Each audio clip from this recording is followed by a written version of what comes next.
வணக்கங்க. ஒருத்தர் வந்துங்க ஒரு வீடியோ போடுறேங்க. ஒருத்தர் வந்து ஒரு சின்ன வேலையில் இருக்காங்கன்னா, அவங்க வந்து ஒரு ஒரு கவர்மெண்ட் வேலையாச்சே அப்படி இப்படின்னு சொல்லிட்டு, ஒரு சின்ன வேலைக்கு சேர்ந்து அவங்க ஒரு பெர்மனண்ட் லெவலில் வந்துடுறாங்க இல்லைங்களா? பெர்மனண்ட் லெவலில் வரும்போது, அவங்களுக்கு துணைவர் கல்யாணம் பண்ண வீட்டில் வந்து கல்யாணம் பண்ணிக்கிறாங்க. ஒரு சந்தர்ப்ப சூழ்நிலை மூலியமா கல்யாணம் பண்ணிக்கிறாங்க. கல்யாணம் பண்ணும்போது இவங்களுக்கு கணவன் வீட்டில் ஏகப்பட்ட வசதி வாய்ப்புங்க. இந்த சேலரி வாங்கி தான் வேலைக்கு போய் தான் சாப்பிடணுங்கிற ஒரு நிர்பந்தம் அவங்களுக்கு கிடையாது. இருந்தாலும் கவர்மெண்ட் வேலையாச்சே விடக்கூடாதுங்கிறதுனால வர்றாங்க. அவங்க வசதி வாய்ப்பெல்லாம் அவங்க கணவர் விஷயத்தில் ஏகப்பட்ட வசதி வாய்ப்பு இருக்குது.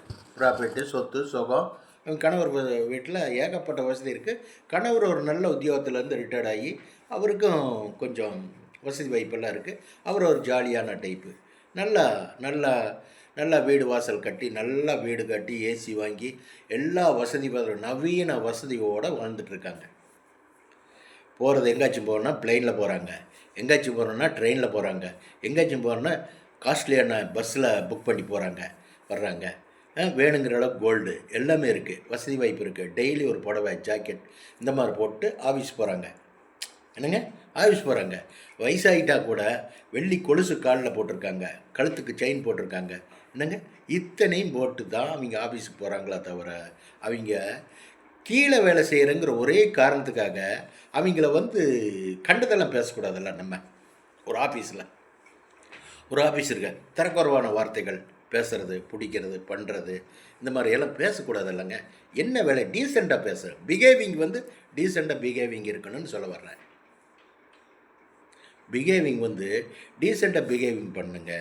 என்ன வேலையை அதை சொல்லணும். அவங்க ரிட்டையர்ட் ஆகிட்டாங்க, வயசாகி போச்சு இல்லைங்களா? அதுக்கு வேண்டி தூங்க சொல்லியெல்லாம் சொல்ல வேண்டாம். என்ன வேலையோ அதை மட்டும் சொல்லிவிட்டு டீசெண்டாக வேலை வாங்கணும், டீசெண்டாக நடத்தணும்.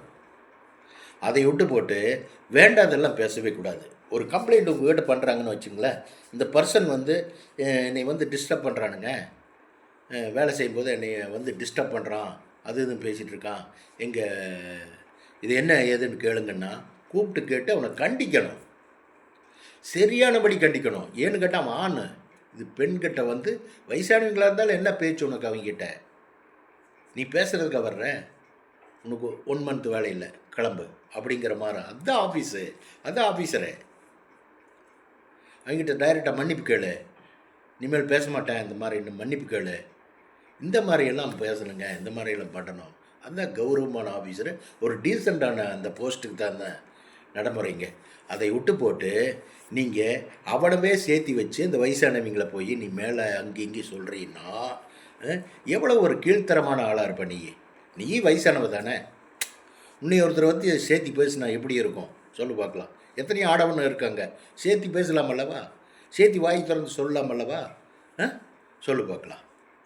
நல்ல யோசனை பண்ணிட்டேன், என்ன நல்ல யோசனை பண்ணிட்டேன். நீ பண்ணுறதெல்லாம் கரெக்டாக, ஃபியூச்சருக்கு நல்லதில்லை, உன் பையனுக்கெல்லாம் ரொம்ப பாதிக்கும்னு சொல்ல வர்றேன். புரிஞ்சுதா?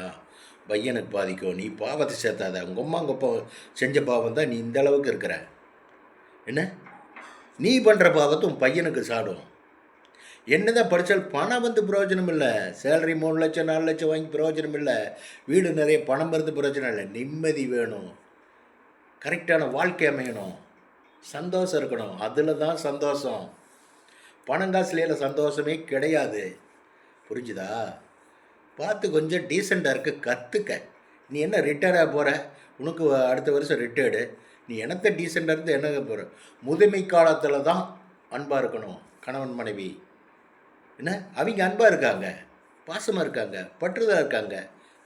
நீ அதை தப்பாக பேசுனீங்கன்னா அது என்ன அர்த்தம்? அது அவங்கள மனசு நோகும் அல்லவா? சொல்லு பார்க்கலாம். வச்சிட்றேன், கொஞ்சம் யோசனை பண்ணேன்.